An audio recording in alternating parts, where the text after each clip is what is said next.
বাংলাদেশ জাতীয়তাবাদী দল ত্রিশাল উপজেলা পৌরসভা এবং অঙ্গ ও সহযোগী সংগঠনের আজকের এই ঐতিহাসিক স্বাধীনতা দিবসের উপস্থিত আলোচনা সভায় সম্মানিত সভাপতি, দলের উপজেলার সংগ্রামী আহ্বায়ক এনামুল হক ভূঁইয়া চেয়ারম্যান, সাবেক চেয়ারম্যান, উপস্থিত যুগ্ম আহ্বায়ক বৃন্দ, অঙ্গ সহযোগী সংগঠনের নেতৃবৃন্দ এবং আমার পৌরসভার সংগ্রামী নেতৃবৃন্দ এবং আমার সামনে যারা এই ত্রিশাল উপজেলার বিভিন্ন ইউনিয়ন থেকে নেতৃবৃন্দ আসছেন, কর্মী ভাইরা, পৌরসভার নেতৃবৃন্দ, কর্মীরা, অঙ্গ সহযোগী সংগঠনের নেতা কর্মীবৃন্দ, সবাইকে সালাম, আসসালামু আলাইকুম।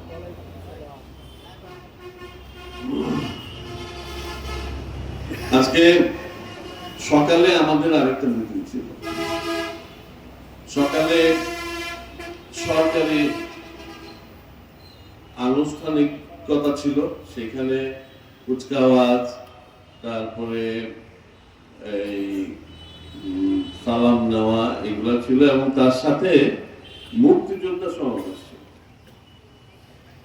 ত্রিশাল উপজেলার মুক্তিযোদ্ধাদের জন্য একটা সম্বর্ধনার আয়োজন করা হয়েছিল, সেইখানে আমি ছিলাম।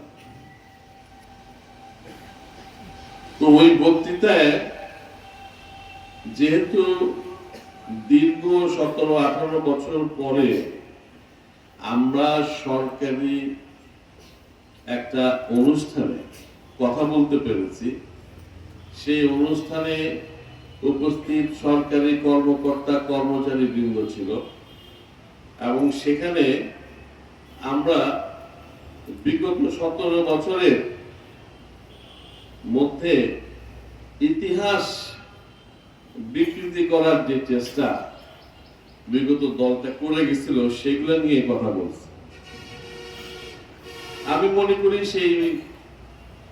আমি ওখানে যে কথাগুলো বলছি সেখানে কিছু কিছু কথা এখনো বলা উচিত। 1971 সালের 25শে মার্চ রাত্রে 12টার পরে বাংলাদেশের রাজধানী ঢাকার কেন্দ্রস্থল, যেটা পাকিস্তান আমলে আইয়ুব খান সাহেব নাম দিয়েছিলেন সেকেন্ড ক্যাপিটাল,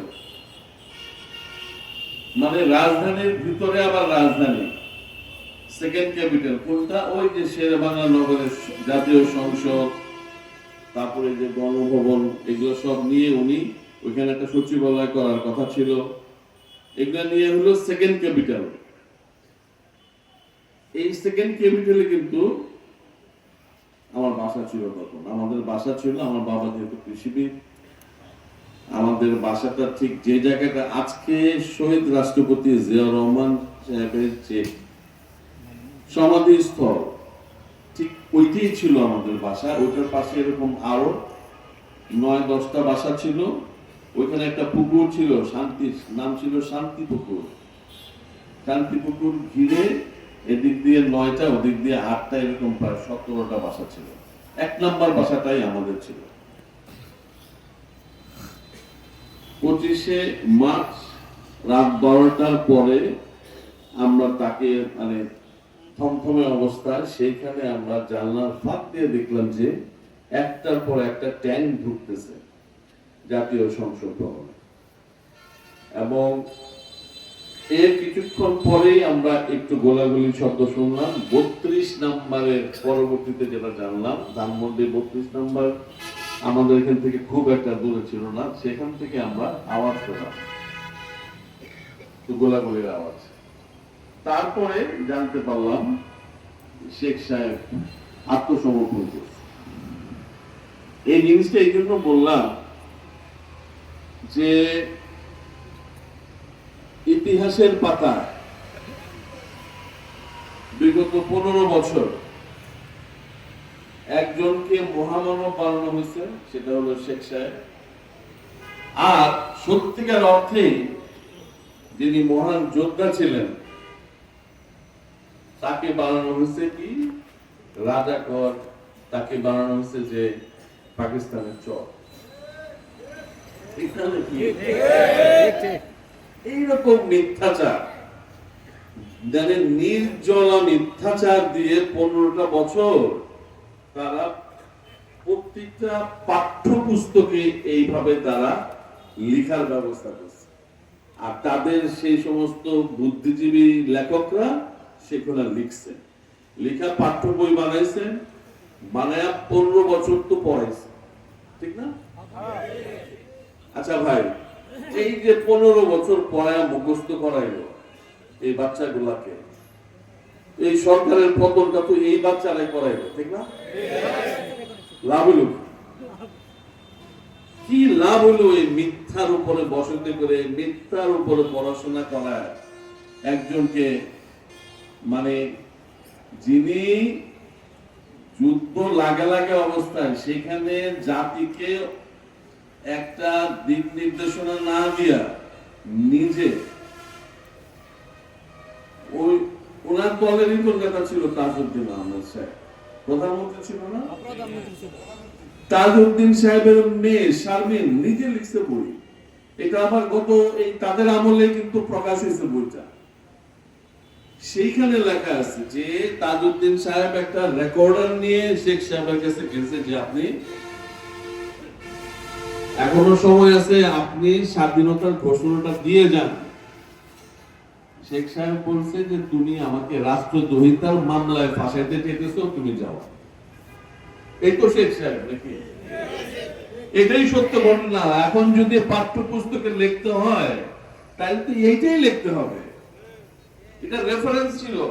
এবং তাজউদ্দিন আহমেদের মেয়েকে এমপিও বানানো হয়েছে, এবং তার লেখা বইয়ে এটা স্পষ্ট লেখা আছে কোন প্রতিবাদ কিন্তু ওই দল থেকে কখনো করা হয়নি। তার মানে এটা সত্য ঘটনা। এটা যদি সত্য ঘটনা হয় এটাই তো আসা উচিত পাঠ্যপুস্তকের বইয়ে, ঠিক না? আমরা চাই বর্তমান সরকারের সময়ে আগামী পাঠ্যপুস্তকের বইতে এই সত্য ঘটনাগুলা উল্লেখ করে মুক্তিযুদ্ধের ইতিহাস লেখা হবে। তারপরে উনি কি সুন্দর বাক্সটা রেডি করে বসে থাকলো, পাকিস্তানি সেনাবাহিনী আসলো, তাকে নিয়ে চলে গেল লাহোরের ক্যান্টনমেন্টে ভিআইপি কারাগারের মধ্যে তাকে রাখা হলো। এই তো তাদের নেতার অবস্থা। আর আমাদের